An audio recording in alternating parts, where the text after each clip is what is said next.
O Senhor esteja convosco. Proclamação do Evangelho de Jesus Cristo segundo Marcos. Estando com seus discípulos em Cafarnaum, Jesus, num dia de sábado, entrou na sinagoga e começou a ensinar. Todos ficavam admirados com o seu ensinamento, pois ensinava como quem tem autoridade, não como os mestres da lei. Estava então na sinagoga um homem possuído por um espírito mau. Ele gritou: "Que queres de nós, Jesus Nazareno? Viestes para nos destruir? Eu sei quem tu és o Santo de Deus." Jesus o intimou: "Cala-te e sai dele." Então o espírito mau sacudiu o homem com violência, deu um grande grito e saiu. E todos ficaram muito espantados e perguntavam uns aos outros: "O que é isso? Um ensinamento novo, dado com autoridade? Ele manda até nos espíritos maus e eles obedecem." E a fama de Jesus logo se espalhou por toda parte, em toda a região da Galileia. Palavra da salvação.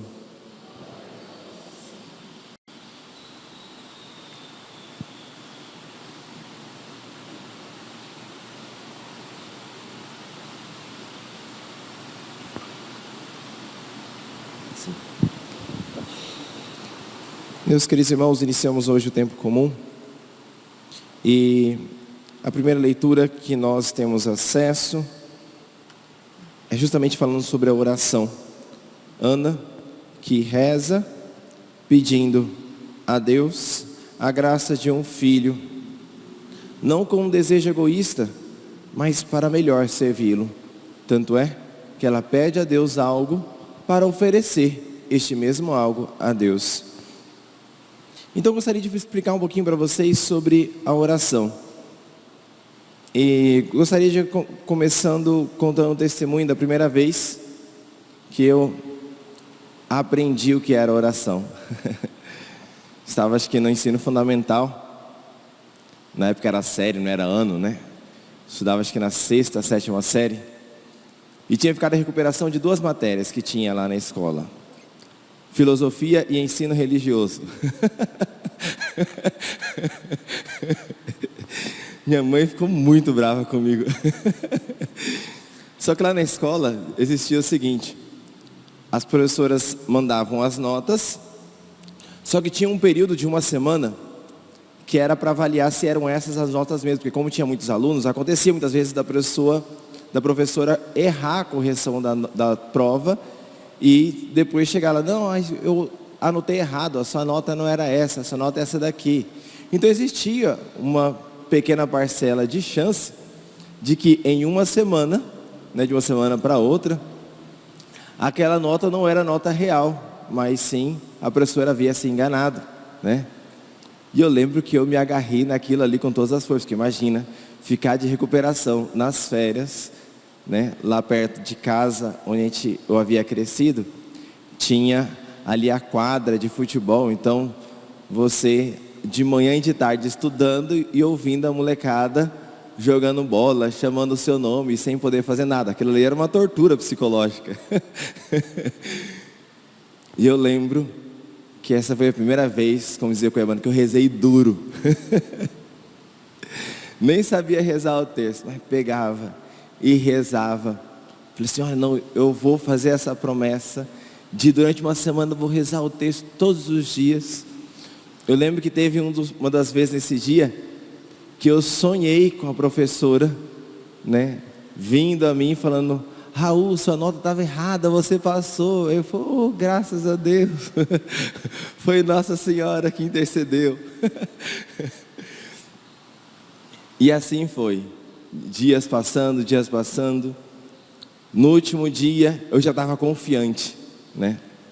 E lógico, não deixava de estudar, porque se minha mãe visse eu fazendo outras coisas, né, ela já brigava. Então, ao mesmo tempo eu ia estudando também. E detalhe, Era uma semana para saber se a nota era certa ou não, mas se tinha uns 2, 3 dias até o início das provas. Então já lançava. Tinha um período de correção e já tinha também lançado o período que era o dia das provas, né? Então, entre o prazo para correção das notas e o prazo para as provas, era ali uns 3 dias, né? Então, você estudava esperando o pior, mas rezava esperando o melhor, que era de não precisar fazer a prova. E ali então, chegou o grande dia, eu confiante, fui lá para a escola, né? Minha mãe sempre cobrando, você estudou? Estudei, mãe, estudei.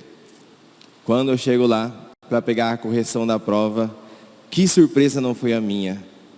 As notas da professora estavam certas, eu tinha ficado em recuperação. E por que eu estou contando essa história, né? Porque desde criança e tudo. Quando nós aprendemos no catecismo a respeito da oração, nós aprendemos o seguinte, que a oração ela deve carregar algumas qualidades para ser verdadeira. Primeiro, é a perseverança.